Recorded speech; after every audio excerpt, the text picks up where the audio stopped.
Those were the good old days. Powerful evil of all. Forgive me, Father, for I have sinned. I have disobeyed my parents.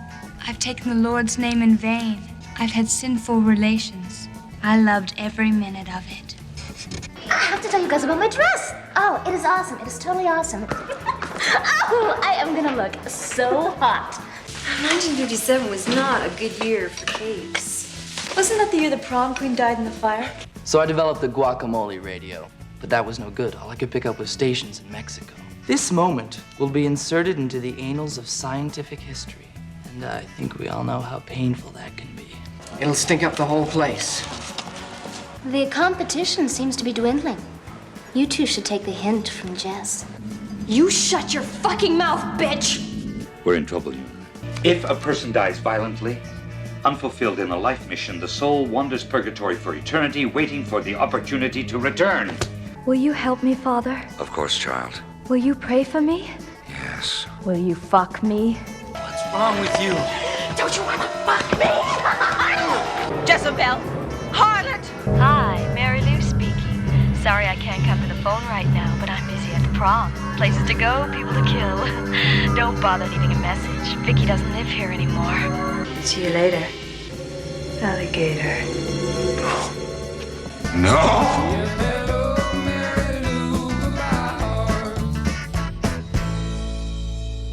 Hi, this is Russell Todd from Chopping Mall, He Knows You're Alone, and Friday the 13th Part 2, and you're listening to The Hysteria Continues. And indeed you are. Welcome back to The Hysteria Continues. This is episode 325. And this time we are back in our slasher time machine to, is it a slasher? Well, we'll be discussing. We're going back to 1987 for Prom Night 2. Hello, Mary Lou. And this is Erik's pick, which is, as you can probably, you'll probably be well aware, that was Erik who did that intro. Harlot! Jezebel! Will you fuck me? Yes. Yes, you will. Oh, Justin. Yes, well, yeah, well, that is something. But we are also delighted to be joined by friends of the show, Austin Stenberg, who's joined us back. He was last on the show, as we were just discussing, with the stepfather. So, Austin, how are you doing? Doing great. How you guys doing? Yep, not too bad. We've had a break of a week, haven't we? So I've been cramming it all in, as it were, today. So double bill of Prom Night 2 and Anaconda, which we're covering on the Patreon feed. But yeah, Austin, this was your pick. So you will be, we'll be talking about whether or not we kind of consider this to be a slasher movie. I think it kind of just about fits. Would you say? I think it takes about an hour to get going, but once it gets going, it's definitely a slasher. Okay, right. Well, let's see if the rest of you agree. But yeah, looking forward to chatting all things Prom Night 2 with you, Austin. Joseph, how are you doing? I can't complain. Well, fair enough. And Nathan, could you complain? I could, but I won't. Okay. Well, and to someone who's always complaining, how are you doing, Erik? Harlot! Well, I've got new sounds, so I'm happy. You have got new sounds. So are those all from Prom Night 2? Yep. Oh, I am gonna look so hot. I am going to look so hot. Oh, God, it's going to be one of those shows. Yeah, so before we get on to the main event, as it were, before we get to prom, let's have a little chat about what we've been watching recently. So, Austin, since we last spoke, I'm sure you've seen lots of things, but is there anything you've seen you want to tell us about? Totally. So, in preparation for the show, I watched tons of horror movies, and I just picked out a couple to talk about with you guys. But before I do that, I'll just kind of do a rapid fire of some of the stuff I've watched the last few weeks, kind of all over the board here. Last night, I did check out Prom Night, the original, which I think this is only my second time ever seeing because I disliked it so much the first time I saw it that I never wanted to go back. And, this time I changed my mind a little bit. I did like a little bit more. The disco music was, it hit just a little bit better this time, but overall not for me. Much prefer this crazier, what I call more Italian Prom Night 2. At least that's the way it feels like to me. I checked out The Pope's Exorcist. Had no expectations, but I ended up loving it. That was a surprise. I had never seen Phantom of the Paradise. Saw that for the first time. That was pretty good. Another one I checked out last night was Iced, the new, I don't know if I'm saying it correctly, but DeGosser video release that you guys are on. I didn't listen to the commentary yet, but I just checked it out. It did look a little bit better than it has. Can't really complain, but it's probably the best it's ever going to look. So that was a cool watch. And then, let's see, I checked out Argento's Giallo. The less said about that, the better. Last time I was on, we did The Stepfather, and so I filled a Jill Sholin blind spot of mine. I checked out 88 Films release of Curse 2: The Bite. That was nuts. Love that one. And then before I dive in a little more deep to some of the ones I really liked, I thought I'd give you guys a chance to talk about this because I don't really want to, because I don't like shitting on movies. I prefer to just talk about the good aspects and the ones that I really love. But I don't know if you guys have had a chance to see Nosferatu yet, but I was just not really a fan of that one. Haven't watched it yet, no. No, I haven't seen that. But I know is it Robert Eggers? I like The Lighthouse. But I did try and watch, was it The Norseman or one of those? He did something kind of sort of Nordish epic kind of movie, which I tried to watch and I couldn't really get into that. So I know he's a bit of a kind of acquired taste. Yeah, Robert Eggers never really been my thing. I know, I mean, I appreciate his work more than I actually like it, if that makes any sense. Like, I'm going to keep watching his films and trying to enjoy them, but I just haven't quite got there yet. His movie The Witch was probably my favorite so far, but even that, I'm hit and miss on. So anyway, so I'll talk about a few more in depth that I actually really liked. So so the first one I checked out was Pin, 1988 film starring, also from The Stepfather, Terry O'Quinn. Have you guys ever seen Pin? Yes. Yeah, many years ago on VHS. So I can't remember it that well. I know it's based on the book, wasn't it? I'm not entirely sure. I just know that it makes me feel really strange and really uncomfortable. Like not many movies can do. Just something about that pin doll really creeps me out. It's basically about this plastic medical dummy that Terry O'Quinn, he plays a doctor, and he uses it as kind of like a teaching aid for kids. It's not really a spoiler because it happens so early, but he ends up getting killed in a car accident with his wife, and the kids are left to fend for themselves. The family member, and one of them starts, really fixating on Pin. It's also more of like a psychodrama in a way. It is a horror film, but it's also kind of, it's got some drama elements to it as well. So I hadn't seen that for a few years. So that was a cool rewatch. Something else that I think on a recent episode, I could have sworn I heard Justin say he was going to do a review of this on the Hysteria Lives, but I don't think I've seen it yet. Was I checked out Maniac Cop from 1988. But Maniac Cop's always been one of my favorites. I was excited to check that out again. I actually had a chance to, about 2 months ago, there was a screening here in LA of Maniac where Bill Lustig attended. So I got a chance to speak with him for a few minutes. So that was really cool. A very nice guy. And the screening of Maniac was cool to see on the big screen as well. It's kind of interesting, isn't it, with Maniac and Maniac Cop? Because I think Bill Lustig kind of got, with that kind of double whammy of that and Vigilante, he kind of, although they were successful at the box office, the kind of critical reception, kind of backlash, I don't think he filmed anything or not much before he did Maniac Cop, did he? He had quite a sort of fallow period. It's kind of, it's interesting because I'm sure I read somewhere that Maniac Cop 2 was supposed to be perhaps an amalgam of Maniac and Maniac Cop, and Joe Spinell was supposed to make an appearance. But perhaps he passed away by that point. I don't know. I've not looked at. I just saw some kind of rumor online, so I don't know if I'm sure 2 minutes isn't very much time to get information from anyone. But I'm sure it would have been fun talking to Bill. There would have been a far less amount of chin. Yes, that's true. Bill Lustig likes Maniacs, I guess, between Maniac Cop, and then he also did one around the same time as Maniac Cop, Relentless, with Judd Nelson, that I'm sure you guys have heard of. Yes, the phone book killer. What, he kills people with a phone book? No, he picks names out of a phone book and then kills them. It's a good movie, actually. I hate to burst anyone's bubble, but I asked him, I said, I love that movie. I said, we were going to get it on physical media, like a Blu-ray or something. He said, it's just, it's in rights limbo or hell. So probably not. Next thing I checked out was, I stayed in the late 80s. I was in the mood, I guess. I wanted to rewatch this one because I've only seen it once and I remember loving it. It was just as good the second time, but I've also never heard you guys ever mention it. At least I don't think so on all these episodes of the show. It's this late 80s slasher from 89 called Killer. It's like a 78-minute regional.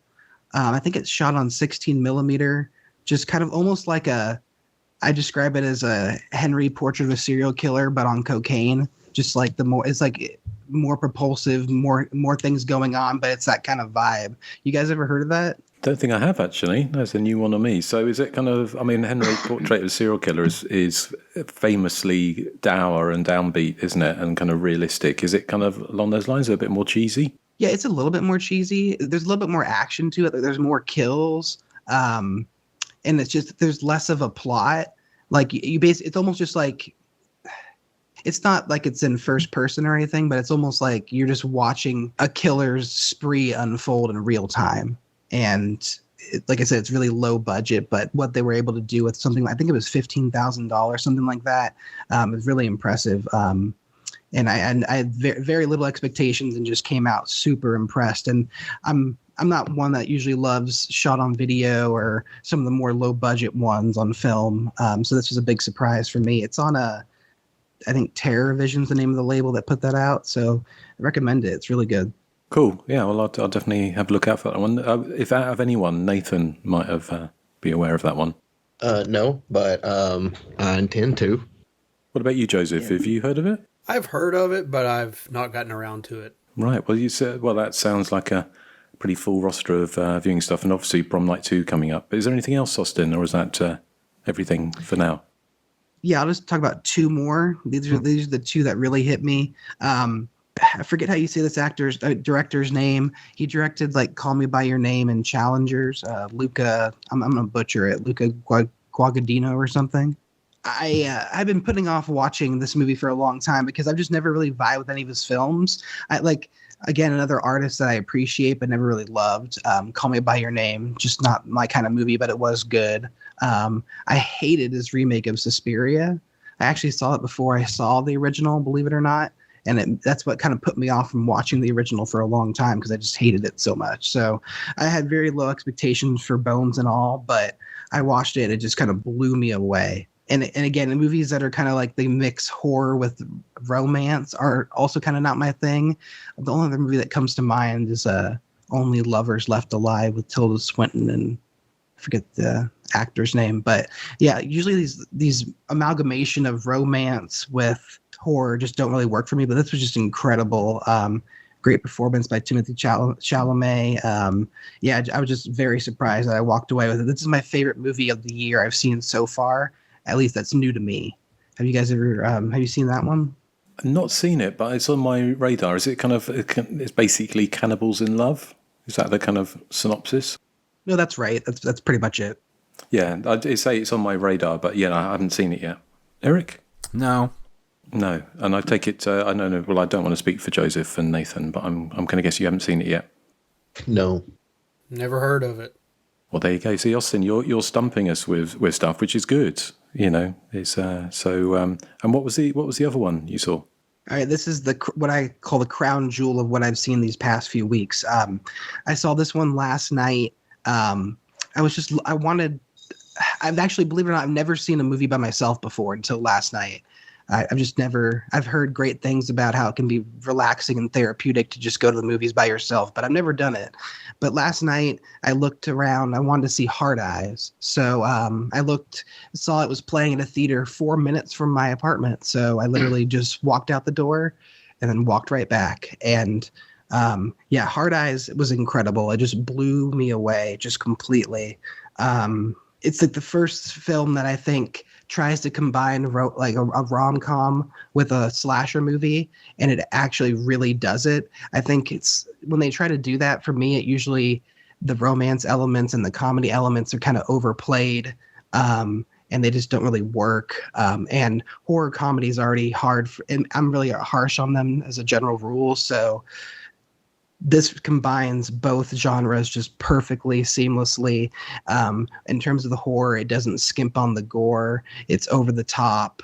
It has some good chase sequences, multiple false endings. The acting's good for the most part. Yeah, I mean, I was going in expecting to like it, but it seems like every 20 years or so we get a Valentine's Day slasher that's decent. The original My Bloody Valentine's forever my favorite, but I'm a big fan of Valentine. That was 20 years later, and now Hard Eyes is about 24 years later, and I think it's a welcome addition to the holiday slasher genre and the Valentine's Day slasher genre in particular. Yeah, I mean, I'm really, really looking forward to seeing Hard Eyes. Currently it's got like 91% on Rotten Tomatoes, so hopefully it'll be like a bit of a breakout hit. And obviously it's always good to see more slasher movies on the big screen. So I know it's being distributed, I think it was bought by, I think it's an indie production, but bought by Sony, so distributed by them. So got some money behind it. Yeah, I mean, it's only, like you say, it only came out yesterday in the United States. So I haven't had a chance to watch it yet. So I'm sure, Erik, is it out? I saw on social media there was one of the Odeons in town did a preview screening of it during the week. So I'm guessing it might. I'm just looking now to see if it opens this week over here. It'd be silly not to, seeing as Valentine's Day is on Friday. Well, exactly. That's what I'm thinking. I'll check my cinema here because if I'm lucky, it might be the one film that plays in English. Otherwise, I have to go and test my Spanish on it. But the two that I know you were keen on watching it, Joseph, weren't you? Are you going to go and see it, or have you seen it? No, I haven't seen it yet. I definitely want to see it. I mean, all the reputable people who I trust say it's fantastic, so I'm looking forward to it. Yeah, it actually opens on Friday, this coming Friday over here, 14th February. Just to reiterate, people should really go see it. I've seen some preliminary numbers don't look good. And if we want to get more of these films on the big screen, like I do, if you're a fan of seeing more of them on the big screen, like I am, then you got to go see it. And I know when I was in there, I was the only one in there until about 5 minutes before showtime, and then all said and done, there was like 6 total people in the theater. And there was a bigger crowd next door for the new Frankie Muniz movie. Oh. Although I looked at the box office figures for it. It came out number one grossing film on Friday. As what the numbers and box office Mojo said, that it got more money on Friday than, was it Dog Story or whatever it's called? Dogman, that's the one. So it's so it's apparently it's battling for number 2 with another movie. Even ahead of Bridget Jones. Whatever that new one is called. I don't think that's out yet. Is it? It is. Over here it is. Yeah. Well, it's not. Maybe I don't know how these things work, and but I know it's got a wide release. Erik went and seen it this morning, didn't you, Erik? Well, the Bridget Jones movie. Yeah. Oh no, hang on. Sorry, it opens on Thursday. Bridget Jones. Did you just check your ticket stub? Yeah, I did. Yeah, Mad About the Boy. It's called. Yeah. And Nathan, are you interested in seeing Hard Eyes? Oh, I really want to see it. I hope I get a chance to in the theater.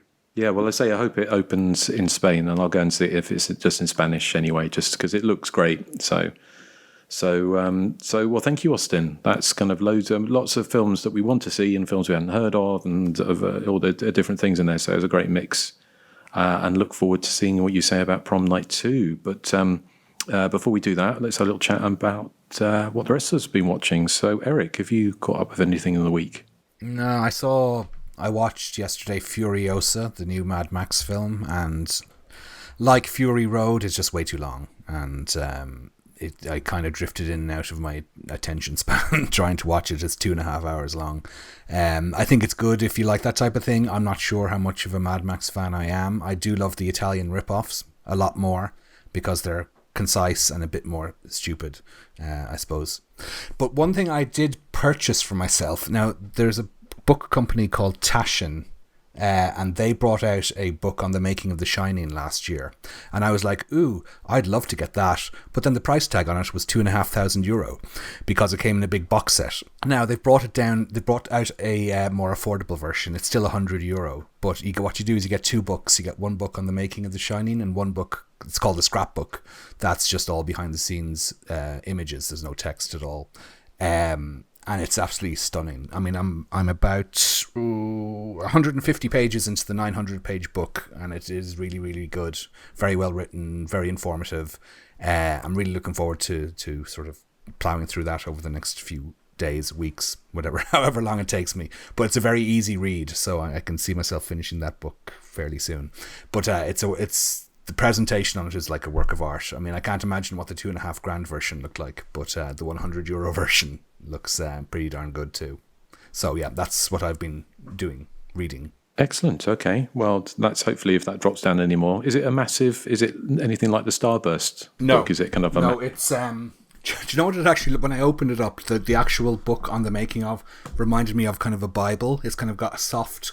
It's not leather. It's kind of a plastic back on it. And it's got lovely red edges on it. So if you know what I mean. The edge of the page, when you stack it up, the pages look like they're all red, but they're not. But yeah, it's not. No, it's a book you could comfortably sit out and read, in the sun as you would have. You don't, because the same company brought out a 2001 making of 2001 book about 10 years ago, and I bought it, but it's shaped like the monolith in 2001, and it's very impractical as a book to read because it's so tall and it's not very wide. This sounds very rude. So it's a really impractical book to read, but this one's much more user friendly. Yeah. Okay, well if that drops in price, I might be tempted with that. But well, thank you, Erik. What about you, Nathan? Have you seen anything you want to tell us about? I haven't seen anything new lately. I've mostly just been watching my old comfort movies. Bridget Jones' Edge of Reason. Yes. But no, I watched, like last night, my friend Melissa came up and we watched Megan. 2.0 is coming out soon, I hear. Yeah, I'm looking forward to that. I hope she dances some more. I also showed her Smile 2, which I talked about already, and I really enjoyed that one more than the first. And it was a way more over the top, which is what I enjoy. So, of course, I love that. Hope there's a part 3. I would definitely watch it, especially after that insane ending. Mm. It's just like when the audience thought, the audience at a toy concert thought it couldn't get any worse. Hey! Harlot! Jezebel! So, well, thank you, Nathan. Was there anything else? No, that was it. Okay, and Joseph, how about you? Nothing. I can't think of anything. No? Well, that's okay. Plenty to say, hopefully, on Prom Night 2. So I've only got one that I've seen because I've been away for a week on holiday. So tomorrow I'm going to publish a review of... it's the biopic of Toya. It's the Italian biopic called Fashion Crimes. You shut your fucking mouth, bitch! Got a lot of use out of that. Yeah, you are, aren't you? But no, it's not actually about Toya, but it's a late 80s, talking late 80s from 1989. It's an Italian giallo, which is pretty terrible, but it kind of entertaining. We were talking, and Austin sort of mentioned, how we talked quite often about how kind of warming up to these kind of later 80s movies. So films like Photos of Joya, the Lamberto Bava, You'll Die at Midnight, those kind of gialli, which are kind of really over the top, the Arabella, Black Angels, those type of movies are just completely crazy. Whereas this, it was released to Italian screens, the cinema by 20th Century Fox, but it kind of looks like a TV movie. Which is a shame because everything is kind of dialed down. So there's no nudity, all the violence is pretty much off screen. But it is blessed by an absolutely terrible performance by its central leading lady, someone called Teresa Leopardi, who kind of acts as if she's in a silent movie. So while everything else is kind of beige around her, she's kind of day glow color, just because every time anything happens, her eyebrows arch and her mouth goes into a perfect O shape. So she just completely overacts, which is a lot of fun to see. And it's also obviously filmed phonetically in English, so you've got lots of people speaking lines they clearly don't know what they're saying, and so the line delivery is all over the place, which is kind of fun. But it is a kind of quite bland, unfortunately. So there's some fun to be had, but it's not, it's certainly not up there with it. If someone like Lamberto Bava would have had a lot more fun with this and made it much more entertaining than it was. But yeah, fashion crimes. I'm kind of looking at sort of delving into some of those later 80s Jali, and I covered The Final Scoop from 1993 or 94 recently, which was another fun one. So certainly more fun than this. But yeah, so if you want to check that out, that'll be up on Hysteria Lives by the time this comes out, I expect. So I'd be shocked if anyone had seen Fashion Crimes, because it's not one that I'd seen before. But has anyone seen it? I have seen it. Yeah, I just remember it being kind of dull. It's kind of missing that joie de vivre that, like you said, like Lamberto Bava would have injected. Or yeah, it's just it reminds me a lot of one of those sequels to Nothing Underneath in a way. It's kind of got that feel, sort of. It's kind of like Too Beautiful to Die. Ish. There you go. So, yeah. Okay, well, I kind of guess that means we should head on up to our main attraction. Hi, Mary Lou speaking. Sorry I can't come to the phone right now. But I'm busy at the prom. Places to go, people to scare. Hello, Mary Lou. Prom Night 2. 1957, A Spark from a Smoke Bomb. Shouldn't that be Stink Bomb, I think? I'm just reading this from the back of my wonderful, not wonderful, 4-disc set of Prom Night movies, which are all full screen and rubbish looking. But 1957, a spark from a smoke bomb ignites Mary Lou Maloney's dress and she goes up in flames. 30 years pass, Vicky Carpenter's personality changes and she begins to have strange visions. Mary Lou is in possession of Vicky's body and she's determined to enact her revenge on the students of Hamilton High. So the question is Prom Night 2 a slasher movie? Well, I suppose kind of not really, but also kind of, because I mean it's an in-name only sequel to one of the Golden Age classics, so I suppose we can shoehorn it in here. It does take place in the same high school, Hamilton High, but kind of exists in its own sort of separate universe or separate dimension. This is, of course, a supernatural slasher film, and obviously spawned from the runaway success of films like the Nightmare on Elm Street franchise. And also, I suppose, seeing the declining fortunes of Friday the 13th, they kind of maybe shied away from making a traditional slasher movie. Yeah, so it does kind of play a bit like other films of this era, like Killer Party, Slumber Party Massacre 2, maybe even a bit something like Don't Panic. It's kind of this mix of slasher, supernatural slasher, and comedy. I do love the opening scene where Mary Lou is in the confessional and she's telling the priest about all her sins, including kissing boys and stuff. And she concludes with, and I loved every second of it, which sort of nicely sets up the tone of the film. She's seen as this sort of 1950s uber bitch. You know, she's like Melissa from Friday the 13th Part 7 transposed back to 1957. And she's also, I suppose, channeling Wendy from the original Prom Night. And she even borrows Wendy's line of, it's not who you come with, it's who takes you home, which is, I suppose, another link to the original film. I also like that the sort of drunk, lecherous Bud Cooper of the prologue grows up to be a priest. I guess he saw the light along the way in the intervening years. I thought the young Bill Nordham looked quite like his older counterpart. He grows up to be, of course, Michael Ironside in the 1987 set sections. So I thought that was a good bit of casting. But I know may have missed this plot point, but did his character get away with sort of accidentally killing his girlfriend in 1957? Because there doesn't seem to have been any criminal investigation that we're told of. There was no imprisonment or anything. Vicky's hair, so Vicky is the girl who gets possessed by Mary Lou, I thought was 1987 in a nutshell, because it's both crimped, backcombed, and it has a side ponytail, all in one. And the film has kind of a Carrie influence, I suppose, because it's set in a prom. But her mother is totally, Mrs. White. She sort of loves the Bible and stuff, and she's all like big into Jesus. And she doesn't like the idea of boys or proms or anything like that. It was fun to see Brock Simpson returning to the franchise. He played the young Nick in the prologue in the first film, and here he plays the sort of quirky science-obsessed student who's trying to make a potato into a radio, or he says something like he made guacamole into a radio and all he could get was Mexican stations or something, which I thought was absurd but also kind of fun.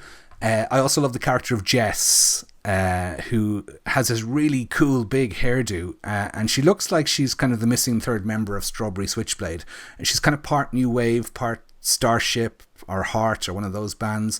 Now unfortunately she gets killed off way too early for my liking, because she's actually a really likable and sympathetic character, and it's quite cruel, I thought, for a film as kind of light as Prom Night 2 to kind of kill her off so callously. Although it is her own fault, she vandalizes that gaudy 50-cent tiara that she discovers that, I don't know, once she starts messing with it, it unleashes the spirit of Mary Lou. Her death scene was kind of reminded me a bit of Rod's death in the original Nightmare on Elm Street, where the sheets magically form into a noose. The mean girl's boyfriend, he kind of stood out as well. I didn't catch his character name, but it looks like he was channeling Fabio with his sort of long blonde locks and kind of vacant behind the eyes look. But the film does fall into the usual Elm Street cliches. You get things where Vicky has all these visions that she's in a decrepit locker room or in a canteen overrun by cockroaches, and it's fairly effective. I did really like the rocking horse in Vicky's bedroom that appears to come to life. It sticks its tongue out, much like the Freddy phone in the first Elm Street. And the scene where Vicky gets dragged into the blackboard, again, I thought that was quite inventive. But for me, the best parts of the film were the interactions between the different cliques leading up to the prom. I thought there was a lot of fun happening there. The horror stuff maybe isn't as strong. It relies on sort of tame, goreless supernatural deaths that probably aren't punchy enough for maybe people seeking a true horror film. But then again, the original Prom Night was also fairly bloodless too. But the original Prom Night had a lot of suspense in it, a lot of sort of chase scenes, down dark corridors in the school. And that's kind of absent from this sequel, which is much jokier. Although I thought there was a good chase scene in the shower room, although that did involve some very gratuitous nudity, I thought. When Mary Lou emerges from Vicky's body at the end, it really does turn into Carrie, where there's that whole panic at the prom. Although I thought the bitchy character Kelly, it was building up for her to get a spectacular death scene, and she doesn't. It's kind of a blink and you'll miss it thing. I think she's impaled by a falling neon bulb or something. But overall, though, I'd say its humour stays on the right side of the line for me, and the characters are, for the most part, really interesting and fun, and there's enough instant to make sure it's never boring. So it's a thumbs up from me. Not a masterpiece, but I thought it had enough going for it to warrant a recommendation. So Austin, why don't you tell us why you picked Prom Night 2? Yeah, so I've got kind of a funny story about Prom Night 2. It is a supernatural slasher that I do quite enjoy, but it's not my favorite by any stretch of the imagination. But one reason I wanted to pick it was because it brings me back to a funny time in my life where, so in Los Angeles, we have this theater called the New Beverly. I don't know if you guys have ever heard of that. Oh, yeah. Mm-hmm. So every once in a while, they'll pull out some slasher gold on film, and, I'm there every time. A highlight for me was they did a double bill of Alice, Sweet Alice with Happy Birthday to Me. That was great. But so one time they were just showing Prom Night 2, And I not only dragged my mom to go see it with me, but also my grandmother. It had been a while since I had seen it, and I forgot about the locker room scene. Oh. Oddly enough, my grandma's pretty cool. She actually really enjoyed the movie. Not quite as much as my mom, though, who immediately after the film went to Amazon and purchased the DVD, which I have next to me now. So, that was a fun experience, but it's actually what happened afterwards that I find funny, which is that that was one Saturday. It was prom night. It was Hello Mary Lou prom night 2, and then the following week they were going to do a showing of Slaughter High. So I was really excited for that one. So I bought my ticket, and then I show up the next weekend at the midnight showing, and I get to the ticket booth, and they're like, "Oh, that's tomorrow night." And I look down at my ticket, I'm like, "Oh shit!" So. They were actually showing Kill Bill Volume 1, and they still had some tickets, so I just went ahead and bought them and went and saw Kill Bill. But then I didn't come back the next night for Slaughter High, which I very much regret. That's probably a side effect of having a showing at midnight. It's like which date do you put on it? Because midnight is technically the next day. But Kill Bill Volume 1 at Tarantino's theater was pretty cool nonetheless. But yeah, so Hello Mary Lou Prom Night 2. I think it's a pretty fun film. I'll watch anything with Michael Ironside. Talked earlier about Scream Kings. I definitely think he qualifies as that. You've of course got your Scanners, your American Nightmare, and one of my personal favorites, Visiting Hours. I think the last time I was on the show, I actually talked about another one of his, Minefield, from the same director as Visiting Hours. It was like kind of a sci-fi thriller. That's a pretty good one too. So all for Ironside. And then to your point, Eric, about whether he was ever punished for literally killing Mary Lou at the prom, I think his punishment was that he had to be the principal. He could never leave. True. That's a fate worse than death. Exactly. And then you talked about, I believe the character's name was Jess. I actually listened to, there was a podcast a few years ago that was, you guys have heard of it, How Did This Get Made, is the name of the podcast. And they did an episode on this movie with Charlize Theron and Seth Rogen. And Charlize Theron was joking about, oh, just give her my Oscar, to the scene where she's in the locker room crying about the pregnancy. And that was another thing I agreed generally with the podcast, was that there's some really good performances here, especially by Wendy Lyon in the lead. I mean, especially in the last 30 minutes or so, she just goes for it. She goes from just being this prim, proper, quiet little, I call her a little horse girl with that little crimped hair, to she just becomes the promiscuous Mary Lou at the end, and it's a really convincing transformation. But the way the film goes about that transformation is really interesting. That first kill of Jess with the fake out with the paper cutter before she gets thrown out the window. That kill happens. I booked it at the 27-minute mark. That's not the first kill if you don't include Mary Lou. And then the next kill does not happen until 1 hour and 4 minutes in, and that's when she kills I forget his name, Father Cooper. So that's nearly 40. That's like 45 minutes of a slasher with no kills. So that's kind of a long period of time, but I think that period is reserved for really building up the possession angle, which is ultimately what this film is. It's a hybrid between a possession film and a supernatural slasher, and I think it's a pairing that works really well. And you throw in the Canadian influences, and what comes out, in my opinion, is something that feels quite Italian almost. Excellent. Can you guys hear me? Yes, we can. Okay. Well, hopefully, because I think Mary Lou may have possessed my microphone today. So apologies for any snafus when you're listening back to this. I'm sure Joseph will make it sound perfect as usual. Apologies to Joseph, though, for the audio track I'm going to present him. Thank you, Austin. I'm sure I'm sure there's more to say on it, but I'll be interested in hearing. I kind of imagine that Nathan is a fan of this movie, but I don't want to presume anything. So, Nathan, do you like Prom Night 2? Hello, Mary Lou? Well, you would have been correct to presume, because Same. I love Hello, Mary Lou, Prom Night 2. I love all the characters in it. To me, it's like a fantastic, like, time capsule of the late 80s, you know, with the fashions and the hair, and it's just great. And I love Mary Lou as the villain. I love the fact that she's just kind of a mean girl. She was kind of just like a mean girl in high school, so she still kind of got that attitude while she's butchering people, and I really enjoy that. I found Vicky's mom to be absolutely hysterical in this movie. Like, it's just so over the top, her, you know, religious insanity. Harlot! Jezebel!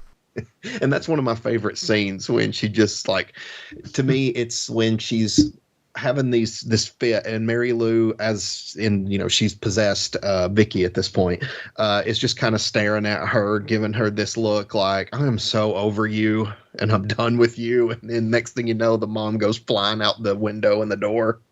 I'm like, I thought that was a lot of fun. I will say the scene with her and her dad was kind of gross. And oh yeah, I can understand the dad, I guess, being in shock at first, but that lingered a bit too long for comfort there. And I know it's technically Mary Lou, but it's not like the dad knows that. And she's leaning in and giving him this kiss. Like, yeah, it's very weird. And yeah, it definitely, I mean, it's not exactly Burial Ground levels of weird parent-child dynamic, but Mama, Vicky's hair smells of death. I love the locker death when she makes the lockers slam together. I thought that was fun. And just all the references to, like, you know, music from the 60s and her fashion once she gets possessed. You know, and just the things she says, you know, like it or lump it, things like that, I thought were really fun. I love the scene where Vicky gets attacked by the chalkboard. I thought that was great as well. And yeah, I mean, I found it to be a really entertaining movie. And I know, you know, kind of like what you guys were saying, that there is a long gap between kills, but I didn't mind that because there's so much other weird stuff going on in the movie. You know, some crazy stuff. So yeah, I'm a huge fan. Criticisms, I would agree with Erik that I loved the character of Kelly, and her death was just really, I mean, it's like pandemonium at the prom and everybody's running, and her death to me would have been the death of, say, an extra in the movie. Like, yeah. I would expect it just to cut to that scene where somebody's getting impaled quickly and moving on. But I'm like, no, Kelly was like a really evil force besides Mary Lou throughout the movie. I mean, she mocked a girl who killed herself to the girl's best friends. I mean, that's new levels of evil. So yeah, I was wanting like some crazy death for her that I thought would be a lot of fun, but we didn't really get that. You know, so I will say that I think that she should have had a better death. I did love the scene where she gets slapped in the middle of class. Just everybody staring like, what the hell? She just slaps her like out of, I mean, I guess to everybody else it was out of nowhere because she technically thinks she's slapping Mary Lou. But yeah, I mean, it's a really fun movie, and we haven't gotten to it yet, but I also love the third one with Mary Lou as well. So I'm excited to discuss it too. So yeah, thumbs up for me.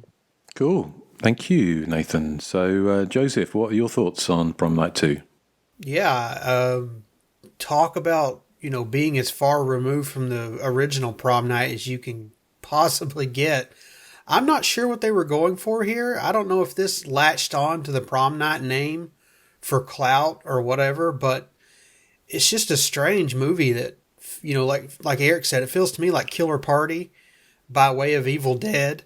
Like, you have the kind of the group dynamic of Killer Party here, and you also have like inanimate objects being like possessed, a la Evil Dead. That horse and the horse tongue, which is very gross.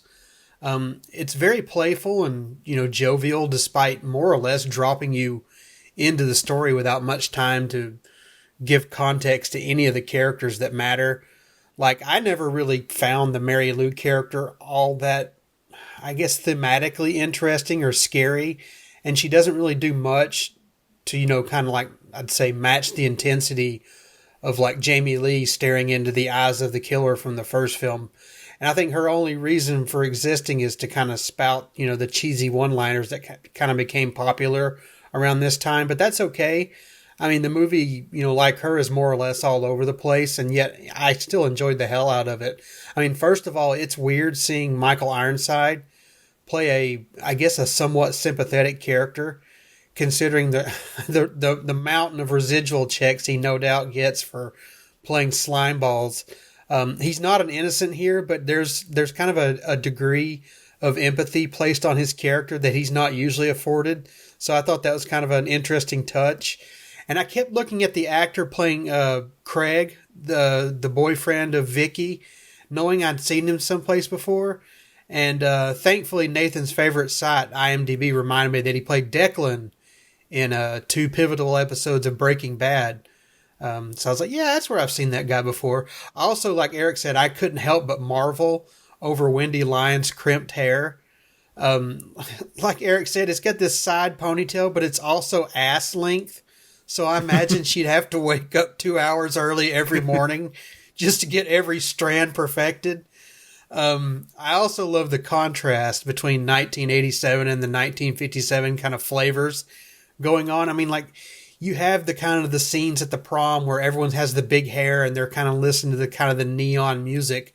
But like, all the main characters are kind of stuck in this kind of 1957 time warp, like in their fashions. Like they hang out at all these kind of soda pop diners, and you know, they wear kind of the poodle hair, and like I said of Vicky, her hair is so crimped, like it's just right out of a 1950s Leave It to Beaver episode or something. I love it. Yeah, I also love like I don't know, to me, like Hello Mary Lou, it feels to me like it's a movie concocted by I don't know, like we were talking about Friday the 13th Part 5 recently, and how that movie's just pure nose powder brought to life, and that's what it feels like this movie is. I'm not sure if I'll ever watch it again, but it was fun reacquainting myself with it after 30 odd years, I think it was. I hadn't seen it since it came out on video all those years ago, so I didn't really know what to expect. But yeah, I enjoyed it. Not certain if it's a slasher movie to my mind. I mean, I think like the locker room death with the lockers crushing the character, that's very slasherific. There's that scene with the I guess it's like a paper shredder or a paper slicer or something cutting someone's head off. You get those scenes, but I guess because it's tangentially connected to the first Prom Night, it's close enough. But either way, I still enjoyed it. So yeah, thumbs up for me. Excellent. Well, it just kind of remains for me to give my tuppence, as it were. I like you, Joseph. I don't think I'd seen this since it came out on video. I think it bypassed cinemas in the UK, as far as I'm aware. It may have got a release, I don't know. But I certainly saw it on video probably shortly after it was, released in the States. So probably sort of 87, 88, 89 kind of time. And I can remember being like bitterly disappointed that it wasn't a direct sequel to the 1980 Prom Night, because I kind of, that's what I wanted at the time. So I've always kind of not exactly held off rewatching it, but in fact, actually, I kind of more recently watched Prom Night 4, which is the only Prom Night sequel that actually kind of goes the full kind of slasher route. As I think I don't think I've ever seen Prom Night 3, but from what I've read, it's kind of even sillier than Prom Night 2. For me, rewatching it again, it comes back to this point we're talking about late 80s stuff and becoming more enamored with it. So in a lot of ways, and then when we get to some of the reviews that I've kind of found from the reviews that came out at the time, it's a film that very much is a reflection of its time, which of course is what most slasher movies were. I mean, a lot of the movies that followed Halloween and Friday the 13th were clearly riffing off those because they made money. Obviously, My Bloody Valentines and Happy Birthdays to Me, and all great films, but they were definitely riffing off a formula. And so Prom Night 2 is very much owes pretty much everything to Nightmare on Elm Street, especially the kind of the sequels from around this time. So that was obviously the kind of the fantasy horror thing was a kind of a big thing in the late 80s. And so, I mean, without jumping into background, just give it some kind of context, is my understanding was that this film was not meant to be a Prom Night sequel. It was filmed at The Haunting of Hamilton High. And I think the very fact the only connection was that it was the same school, high school, and that was it pretty much. I mean, they don't even reference. I'm kind of surprised they don't have a throwaway line in this going, what about the murders that happened here in 1980? There's no mention of that at all. That's almost in a completely different universe. So it was kind of retrofitted with the Prom Night tag later, after it's picked up by MGM for distribution in the United States, who thought it would be a good selling point, which of course it was. It kind of did fairly well at the cinemas and on home video. But it's also, again, not wanting to jump into too much background, but from what my understanding was, the original cut that was delivered by Bruce Pittman, the director, was a much more somber sort of film than this one. In so much Peter Simpson, the producer who obviously produced all the Prom Night movies, said it was kind of like a drama with some horror elements at the end. So pretty much it was recut, and there were a lot of reshoots. So a good third of the movie was reshot to add more sort of violence and more sort of fantasy elements to it. So considering all of that, I think the movie is really good for what it is. Back when I saw it in the late 80s, I would have preferred a continuation of Prom Night. But as a kind of gonzo, kind of like big head, smoke machine, neon, kind of throwing everything, kind of gooey, sort of surreal special effects, kind of Nightmare on Elm Street sequel knockoff, I think Prom Night 2 is a lot of fun. I also like that it has a kind of sense of humour to it, even though, interestingly, and as you mentioned about the scenes with the daughter kissing her father. Some of the darker sequences, like having, Jess' character saying, she really loves sick, a boy won't call her back, and then she's killed, all these kind of darker elements. It's something was picked up by critics. So I think the original kind of cut of the movie was a bit darker and slightly more somber. So even with all of that and the fact that it was recut and taken out of the director's hands and had all these elements kind of shoehorned in, it's surprising it works as well as it does. And so I do appreciate the kind of like the kind of throwaway comedy elements, which kind of are kind of that kind of slightly postmodern in so much it's almost like it's making fun of the old cliche of pretending to be an American movie shot in Canada. And Brock Simpson obviously has the best lines. Presumably, I don't know if anyone knows this, but it just occurred to me, is he the son of Peter Simpson, the producer? Yes. He would be, yeah. Okay, would obviously would make sense. So he's a kind of fun character. I mean, there are all the characters are fun, and I agree. And I wonder if it was something to do perhaps with the kind of the way that it was so kind of jigsaw together. That the character of Kelly Heinenlotter, of course, all of the other thing is all of the characters are all named after famous horror people, icons, or directors.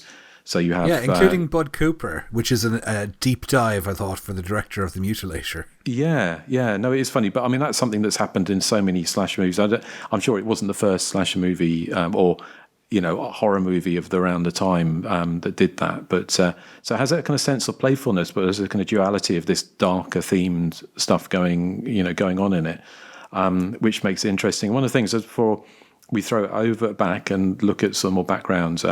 I did think what was interesting when I was reading, and I mean this kind of leans back into what we were talking about it being a kind of Italian sort of influenced, was apparently the original script was meant to be kind of very Suspiria-like, which I thought was interesting. That because you, Austin, you were saying that it felt to you like an Italian movie. And it seems like that may have been sort of at least partially kind of intended. Any thoughts before we do dive into background?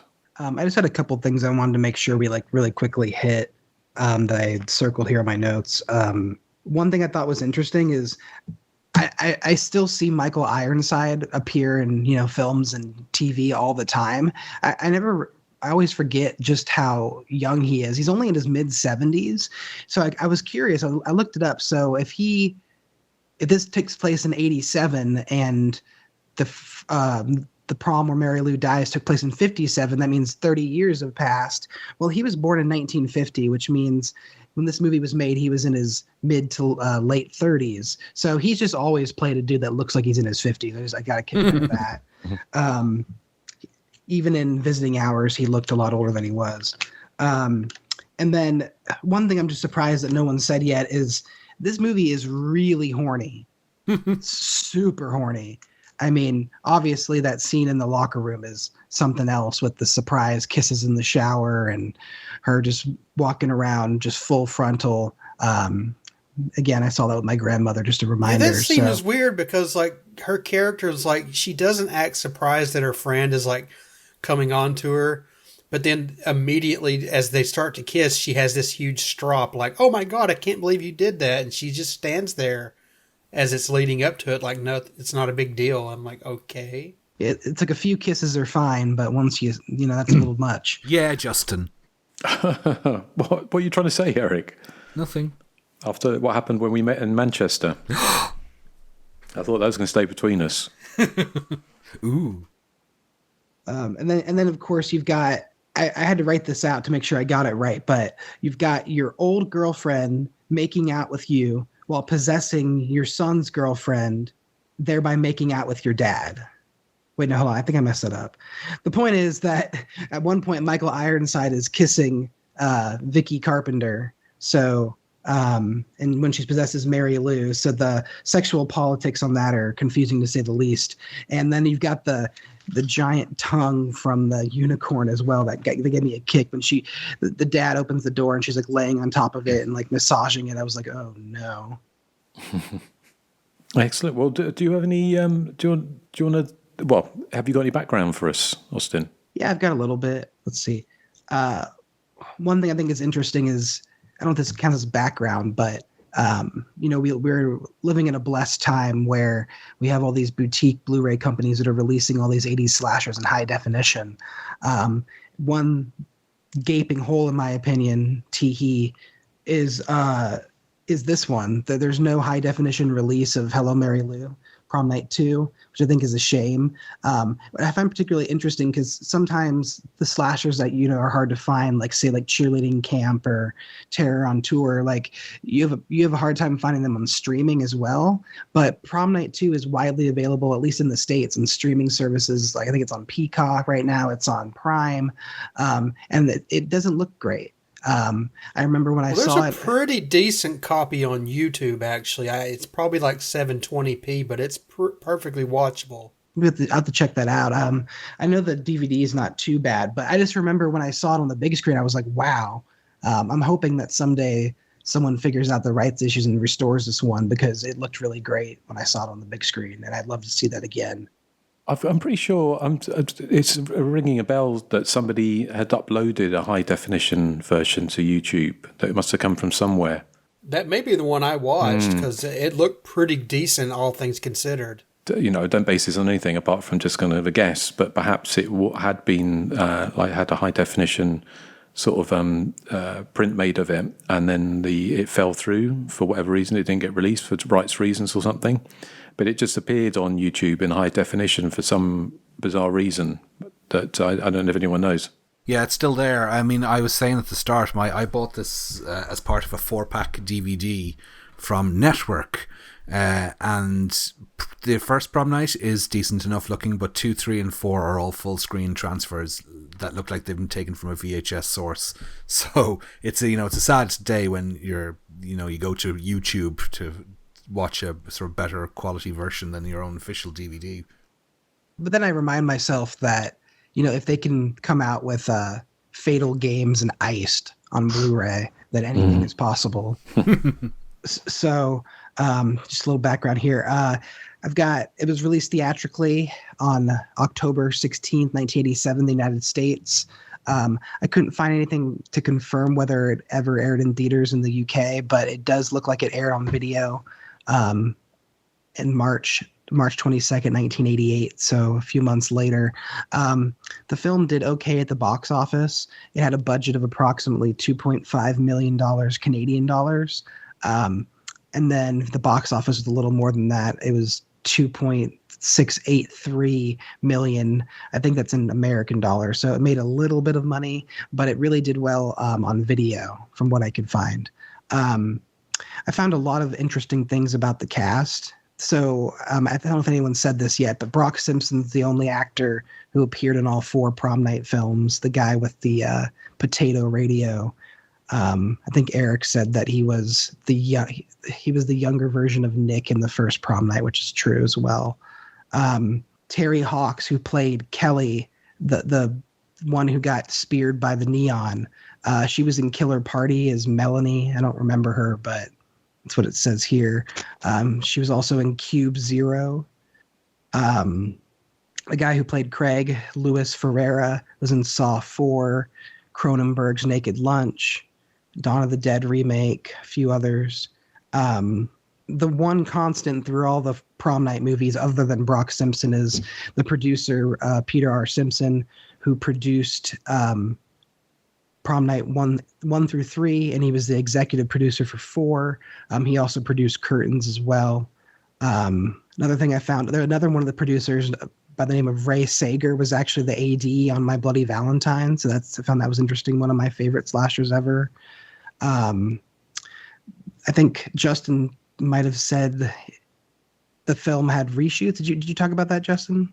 Yeah, well, I touched on it, just saying that it was kind of it was amazing it turned out as well as it did, considering it had like $100,000 worth of reshoots, and they only salvaged about 60 minutes of the original cut. Yeah, Peter Simpson specifically tabbed Ron Oliver, the writer, to film these additional scenes, and he also was the director of Prom Night 3, and then a bunch of Hallmark Christmas movies and romance movies and all that stuff. And then my favorite cast member fact that I found was just kind of looking at the career of the composer here, Paul Zaza. I don't know if I'm saying that right, but he's got quite a pedigree. He scored all 4 prom nights, Popcorn, My Bloody Valentine, Curtains, The Brain, Ghost Keeper, American Nightmare. And then my favorite is he scored 7 Bob Clark movies. Obviously, but one of them not being Black Christmas, but he did From the Hip, Loose Cannons, Turk 182, Murder by Decree, which is the Sherlock Holmes film, Porky's. He did both Baby Geniuses movies and A Christmas Story. I'm pretty sure I interviewed him on the show way back in the midst of time, when we did the My Bloody Valentine double episode. It was either me or Erik. One of us spoke with him. With who? Paul Zaza? Yeah. It wasn't me, I don't think. It must have been you. It may have been me, yeah. But yeah, I thought that was interesting. Just the same dude who did Prom Night also did Super Babies, Baby Geniuses too. So, and then I have some reviews, but if Justin doesn't hit any of them, I'll come back. But yeah, that's all I have otherwise. Cool. Well, thank you, Austin. That's great background. So, Nathan, some more great background. What have you got for us? No. Okay, thank you. What about you, Joseph? No, I don't have anything either. Okay. Erik, how about you? Okay, just a few things. There's an article on this film in Fangoria issue 63. Now, they have it billed as, you said, The Haunting of Hamilton High. And there's very little reference to Prom Night in the article. They say at one point it was originally scripted. They started scripting it as if it was going to be a sequel to Prom Night, but then it developed more and more into the supernatural possession movie. So they decided to release it as a standalone film called The Haunting of Hamilton High. Now, obviously, between that article being published and the film being released to theatres, they changed their minds back and said, let's put it out as a Prom Night sequel. So that probably explains why Hamilton High is used as the school in it, because the starting point for the sequel for this film was to be a sequel to Prom Night. You mentioned producer Ron Sager there. He'd been an actor in films that Nathan particularly likes, I think, Gruesome Twosome and The Wizard of Gore. And he was, as you said, the assistant director on My Bloody Valentine, along with Funeral Home, Humongous, and Terror Train. So that's quite the Hysteria Continues CV he has there. Anything else here? Oh yeah, the confessional scene at the start of the film apparently is sampled by the death metal band Spawn of Possession on their classic single Church of Deviants. So they use the "Will you fuck me" line that Mary Lou says via Vicky.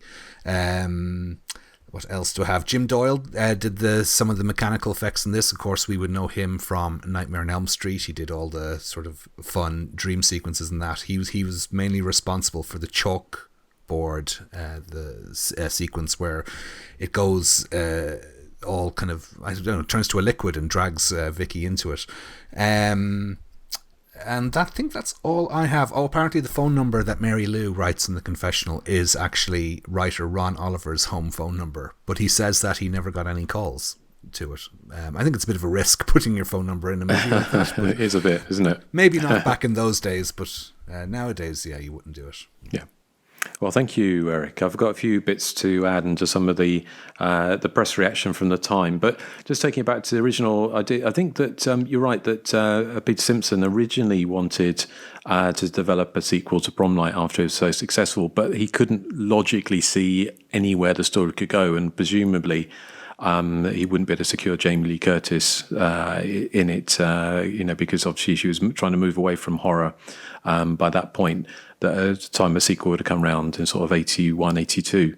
Although obviously she did do Halloween too, but she did that as a favour to John Carpenter and Deborah Hill. But apparently the original idea, they found a script idea that turned into The Haunting of Hamilton High, and the original idea was by someone called John Shepherd, who I think he was the scriptwriter for American Nightmare, which was the Canadian slasher movie that was released in 1983, but was filmed in 1981.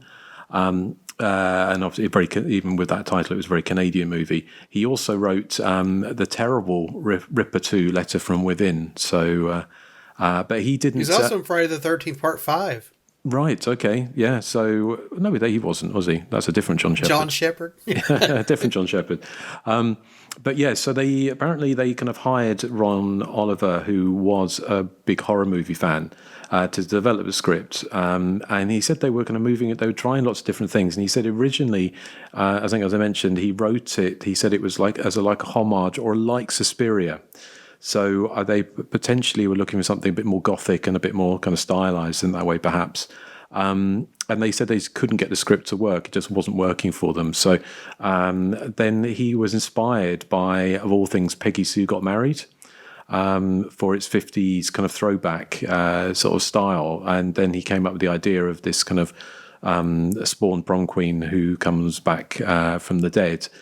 So turning into the movie that we kind of more or less know today, and obviously not quite, as I mentioned, it kind of the original cut was rejected, and even though Ron Oliver had written the original movie, as I think one of you mentioned, he came back to shoot the additional scenes. And just one little tidbit about Ron Oliver was that apparently he says his mother insisted that she went into labour with him at a drive-in screening of Psycho in 1960, and she said that she told him that her contractions started during the shower scene. So there you go. Producer Simpson said that MGM was looking for its Elm Street, so they were purposely looking for something that they could get that kind of slice of that kind of fantastical kind of late 80s horror pie that was obviously raking huge money in, because I think it was 87 was Dream Warriors, wasn't it? Yeah. So although this was filmed or beginning in Edmonton and in Canada in sort of late August, I think 1986. So that was before Dream Warriors. So, but obviously something was in the air. Obviously, the financial success of Nightmare on Elm Street Part 2, perhaps. But so although it kind of feels like it's kind of more ripping off something like Dream Warriors, it was kind of filmed quite significantly before that. Just I'll come into some reviews in a minute, but I found there was a reporting on the film in the Toronto Star And they said it started filming in August 1986, and they said it sounded like a cross between Carrie and Friday the 13th. And obviously Carrie is a big influence on this movie, one of the kind of many influences. I've seen various things here, and it's probably apparently it was financed by independent Canadian TV stations. But I also heard that once they sold the rights to MGM for US domestic rights and overseas rights, they got the budget quite quickly for the movie. Apparently sold better than any other Canadian horror movie around the world at Cannes in 1987. There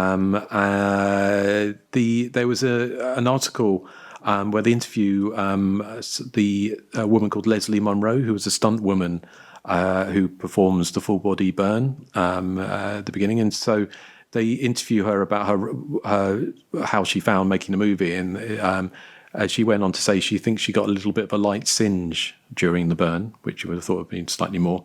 They said it was a $2 million teen horror movie.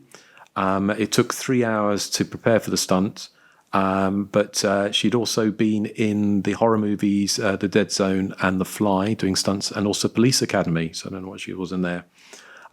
Ray Sager, who we mentioned, was in the Herschel Gordon Lewis movies, and was also he appears. I'm pretty sure he's a limo driver in Prom Night 4. So, but he told the Toronto paper that it was a very intelligent movie, and he called it a very close to horror version of Back to the Future. So there you go, another perhaps influence there. What? Well, I kind of guess it isn't, but it plays in two time zones, doesn't it? I kind of guess, and I presume they kind of by that it means that the main character gets dragged back into the 1950s with their kind of hallucination, kind of dream sequences. But the last thing I'll just say on that before I could mention a couple of the reviews. They talked. You mentioned about Jim Doyle doing the special effects, and I think most of the special effects that were added, and most of the extra footage was added to the final third of the movie. But they, for an article, I've not normally see journalists describe people this way, but Jim Doyle is described. The special effects was described in the paper as a short man with weathered features, and then it says Doyle seems slightly eccentric, which I thought was a strange way to kind of report on somebody doing special effects. But it said he was hired to create the scene in which the girl is sucked into the blackboard, and he said the scene took 5 days to shoot and would last no longer than 45 seconds on screen. So what's kind of interesting, I think, specifically, it was that actually looking at some of the reviews for Hello, Mary Lou, Prom Night 2, was that it actually got some pretty good reviews. Not always, not across the board, but Vincent Canby, who was kind of the veteran reporter of the film reviewer of the New York Times, said that the film was crafty. Mary Lou was a scary seasonal treat. But they got the biggest rave from Kevin Thomas in the LA Times. Now, Kevin Thomas was a champion of many horror films and slasher movies. So if you ever kind of, looking back at certainly those early 80s slasher movies that were trashed by the likes of Siskel and Ebert, Kevin Thomas was often the champion or looked for good things in those movies. And so the filmmakers for this movie, they said when it came out, the Canadian press kind of eviscerated it and said it was complete trash, completely worthless. But they were completely flummoxed and pleasantly surprised when Kevin Thomas said it was the blue velvet of high school horror pictures, comparing it to the David Lynch film. And said, and Erik, you're like this. He said he continued. Said it had imagery reminiscent of Jean Cocteau and Salvador Dali. So what? Well, you always, whenever I mention Jean Cocteau, you always kind of belittle me. But there you go. I can actually use it in a legitimate sense. On the flip side, Stephen Hunter in the Baltimore Sun said, "I can't recall a movie so utterly insincere and so utterly mechanical in the way it purloins." From that which has come before it, and in the way it stitches its trophies together with twine and knitting needle, it's more like a quilt than a movie. So obviously, looking at, he's obviously making reference to the fact that it's borrowing things from Carrie, from Suspiria, from The Exorcist, all the different kind of movies. But other critics are a bit more forgiving. The Record said, "Well, no masterpiece. It is the best teenage horror flick I've seen in quite a while. It's got a lot more style and considerably less gore than the norm."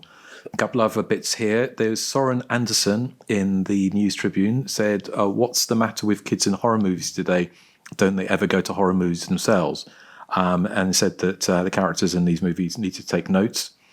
He said he noted a streak of anti-Catholic nastiness, but overall he praised his inventiveness and concluded that the inventiveness of its effects and the anger coursing through it make for an effective schlock shocker. So again, it's got this kind of strange duality. So it's kind of it's got this schizophrenic feel of this kind of slightly more sexualized and kind of like, I mean, you said Austin, horny movie with kind of dark elements, but also is very cheesy. So it is a film kind of fighting amongst itself, really, to see which element comes to the fore. Which again is why it kind of, for me, it's amazing it works so well. A few small bits left. As Joe Baltake in the Sacramento Bee said, "Such aggressively bad taste makes Hello, Mary Lou a film made for teenagers and seemingly by teenagers."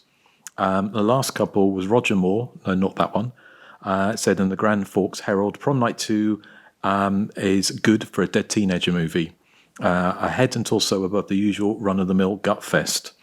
And the last one's from Bill Cosford in the Miami Herald, again kind of noted the kind of slightly darker elements, says touches most of the bases, flirting with taboos, incest and locker room lesbianism, and said he was surprised that the film kind of played with those taboos in kind of such a kind of otherwise formulaic kind of cheesy movie. So yeah, considering the film came out really very much at the tail end of the 1980s horror boom, I was surprised that the critics were so, most of them were so kind of sort of had such good things to say about them. But again, I kind of guess that possibly comes back to the fact that, you know, although it is seen as a rip-off of Nightmare on Elm Street, and I think that's partly it, I always thought, until I looked into it, it had been ripping off all the Elm Street sequels from like Part 3 and Part 4 onwards.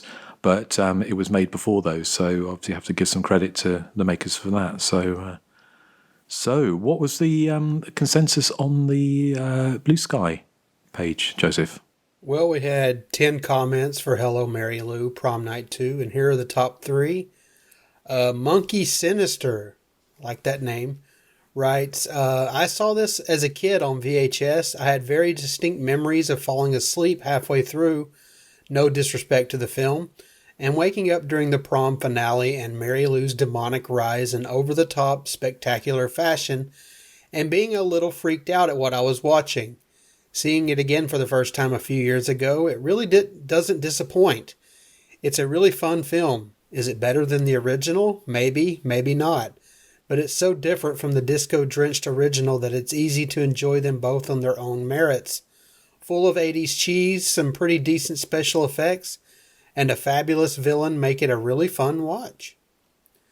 Sydney C.D. asks, "Can someone please tell me where I can get one of those rocking horses for adult women? Who needs a man? Who needs a man when a wooden horse can rock your world?" I don't understand. Yeah, neither do I. I don't. Flick of the tongue. Yeah. This classic will always remind me of Up All Night with Rhonda Shear, an American icon. And Lee, where can we get one of those horses? Lee Russell says, "I'm not a big fan of the first film, so this was a drastic improvement for me, even if it was just a cheapy Canadian supernatural slasher, somewhat ripping off A Nightmare on Elm Street. It features a couple of great kills and Michael Ironside. It's a win-win." Follow us on Blue Sky at THC-podcast. Listen on Patreon and YouTube to help support the show, or listen wherever you catch your pods if you just want to listen. Write to the show via the Hysteria Continues at gmail.com with movie-related and general feedback. If all of that sounds like too much to remember, just Google us. You'll find us. Over to you, Justin. Okay, well, Erik, are you going to embarrass us or yourself? Or are you going to wow us with wow peels? You as always. Of course. It's my joke of the week. It's so freaking fantastic. What do you call a Prom Night sequel with bad acting and a plot so boring that only Nathan could like it? Oh. Tiara a 10 killer. Tiara a 10 killer. Because, no, Justin, you don't understand it because tiara sounds a bit like terror. And tiara is an important plot element in Prom Night 2. I'd watch that movie, Eric. I'm sure you would, Nathan. Look, beauty queens, we got some serious talking to do. Yes. Right. Okay. Well, we have got some feedback. Are we going to keep that for next episode, or do you want to do some now, Joseph? It's up to you guys. Well, shall we spread them out? We'll spread them like Eric's legs, and maybe we'll read a couple out. Do you have one to hand, Erik? I do. Okay, so this one is from Rob Freeze again. He says, "Hey dudes, happy birthday. I thoroughly enjoyed the Psycho 4 episode. For me, it's an entry that has some high points, but overall it feels like a wasted turn. My favourite of the series will always be Psycho 3. It always rubbed me wrong how Joseph Stefano took so much credit for the original and badmouthed the sequels. I never cared for his prequel. It always seemed wrong that Norman married his psychiatrist. He should have married the corpse of Maureen Coyle, his one true love. It was nice to hear Erik get some love for his joke of the week. Are you listening, everyone? For dudes who watch so many slasher films, you seem to forget that peer trauma, i.e. bullying, cruel jokes and the like, is the second leading cause of slasher movie mayhem, second only to the trauma caused by seeing one's parents have sex. It wouldn't take much for Erik to snap and start killing, leaving a joke of the week written on the wall in each victim's blood. Ooh, I'm liking this movie. Thank you for a wonderful podcast. Here's to 14 more years. It's always a joy listening to other middle-aged teenagers talk about some of my favourite movies. That's from Rob Freeze. Well, Rob, I like your movie idea where I go around killing everyone and leaving jokes of the week on the wall in blood. I'm calling the cops. He was very kind to send me an advanced copy to have a look at of his new book on slash movies, an A to Z of slash movies, which I'm very much enjoying. So, I will let you know when that's out and where you can buy it from. But I'm just going to read... Oh, was that your soundboard, Erik? No. Oh, I thought I heard a voice. I don't know. I thought I had a little squeaky voice. Maybe it's Toya coming through. I read this one. Harlot, Jezebel. Harlot, Jezebel. So I have to listen back. Maybe it's kind of like some of those voices from beyond. So I've got one here from Mike Justice, who is a long-time listener of the show and very well informed. And he's writing to tell us about, give us some feedback on the Grotesque episode. He said, I'm listening to your Grotesque episode and Justin was curious about Linda Blair's involvement, why she didn't like the title, what Tub Hunter was doing there, etc. I've met both Blair and Hunter, RIP, and asked them about this movie. Blair couldn't remember the original title either, or said she couldn't, but told me that she was mad that they changed it because she was a producer on the film and thought they should have asked her permission before they changed it. So I think she was just pissed about it on principle, if anything. He also says, I was lucky enough to go to Tab Hunter's 80th birthday party because my ex-husband was producing a documentary about him at the time. Everyone wanted to talk to Tab about Natalie Wood or polyester, etc. I, of course, immediately started bugging him about Grotesque. It took about 5 minutes of describing the movie before he could even remember being in it. Finally, he was like, oh, right, yeah, I just did that as a favour to Linda because we were friends. We knew each other from the horse community. I guess they boarded the horses at the same stable or something. Tab's husband, Alan, was really annoyed that I brought up Grotesque and kept trying to change the subject. Tab had just written an autobiography, and I guess Alan had assumed that I guess Alan had assured him he included everything, clearly trying to bury the memory of Grotesque. When I reminded Tab, of Grotesque, he said to Alan, I asked you if we were forgetting something. You said no. Alan just glared at me. Ha ha. So thank you, Mike. So that was a good sort of little bit of background for Grotesque and answer to a few of our questions. So that was good. So shall we save... we got a couple more bits of feedback. Perhaps we could save them for the next episode, perhaps. Talking of which, what are we covering next time? Yeah, we are going back way back into the mist of time to 1920, to be exact, with the Cabinet of Dr. Caligari. That is going to be a departure for us, isn't it? Yeah.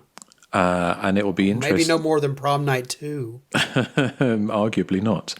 So, yeah, well, that is going to be an interesting one. I have seen the Cabinet of Dr. Caligari many, many, many years ago, not 1920, but so that will be a fun one to look back. And, of course, it for that golf credential, they I remember I had a Bauhaus T-shirt with the image of Cabinet of Dr. Caligari on it many moons ago. So, well, thank you, Austin. Yeah, well, it's Joseph's choice of what song to play out with on that episode. So, oh well, I'm not suggesting anything, obviously, but anyway, I was just saying thank you to Austin for joining us again. It's been an absolute pleasure to have you aboard, and hopefully it won't be too long before you're back. Is there anything you want to tell us about you're up to, or logging movies on Letterboxd? It's AMS. A Apple, M Mary, S Sally, 12C, as in cat. Okay, cool. Well, we'll check that out. So thank you for joining us. And Erik, I think you've chosen something to play us out with, haven't you? Oh, yeah, just Ricky Nelson singing Hello, Mary Lou. Cool. Okay. Well, my mom kissed him. Did she? Did she? Yeah. Wow. Apparently, her friend can corroborate it. They went to a Ricky Nelson concert. And she had front row seats, and he pulled her up on stage, and they kissed. Wow! Is he the one that died in the plane crash? He's one of a couple, I believe. Yeah. So aspirations Buddy Holly, yeah, aspirations there for another early '80s pop star, perhaps. Hey, how rude! So, okay, You well, we'll be shut playing your out with fucking that. mouth, bitch! And we'll catch you next time on Hysteria Continues. So thank you for listening, and say goodbye to the good people. Bye. Goodbye. So long, everybody. Bye. Hello, Mary Lou, goodbye.